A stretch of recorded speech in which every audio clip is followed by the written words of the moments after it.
मेरठ हापुड़ लोकसभा सांसद अरुण गोविल आज हापुड़ विधानसभा क्षेत्र के गांव सोड़ो में पहुंचे, जहां पर उन्होंने घर घर रामायण अभियान का शुभारंभ किया।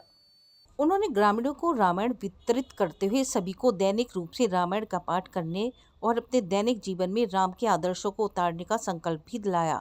कार्यक्रम में मौजूद लोगों ने जय श्री राम का उद्घोष भी किया। अरुण गोविल ने बताया कि घर घर में रामायण होनी ही नहीं चाहिए, बल्कि उसको पढ़ना भी चाहिए और उससे शिक्षा भी लेनी चाहिए। और उन्होंने बताया कि अभियान आज से 5 वर्ष तक चलेगा और अभियान के अंतर्गत 11 लाख रामायण का वितरण किया जाएगा। घर घर रामायण, जैसा कि इस अभियान का नाम है घर घर रामायण, तो रामायण घर घर में होनी चाहिए और सिर्फ होनी नहीं चाहिए, हमें उसे पढ़ना भी चाहिए। और पढ़ने से हमें रामायण में जो हमें शिक्षा मिलती है, रामायण से हमें पता लगता है कि पारिवारिक रिश्ते कैसे होने चाहिए, सामाजिक रिश्ते कैसे होने चाहिए और इंसान को किस तरह का जीवन जीना चाहिए सबके साथ मिलकर।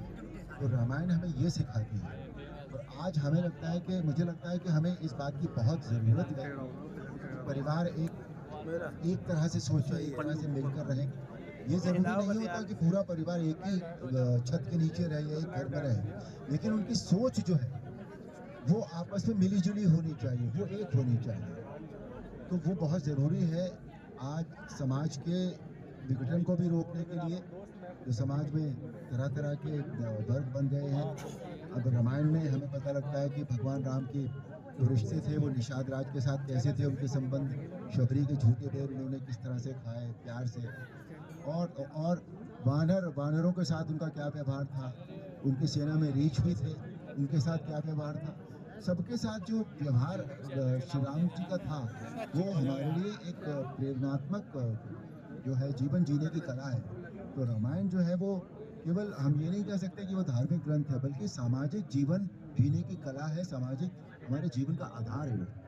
तो इस अभियान का जो उद्देश्य है वो यही है कि सब लोग रामायण, सबके घर में रामायण हो, रामायण सब पढ़ें और उससे शिक्षा लें और अपने बच्चों को भी, आने वाली पीढ़ी को भी बताएं कि किस तरह से हमें आगे बढ़ना है, क्योंकि उसका हमारा जो हम जो भी सोचते हैं, जो करते हैं, उसका असर हमारे देश के ऊपर पड़ता है। हमारे देश को सशक्त बनाना है, उसको समर्थ बनाना है हमें, जैसा कि हमारे आदरणीय प्रधानमंत्री जी का जो जो उन्होंने विजन रखा है कि सन 47 तक हमें डेवलप नेशन बनना है।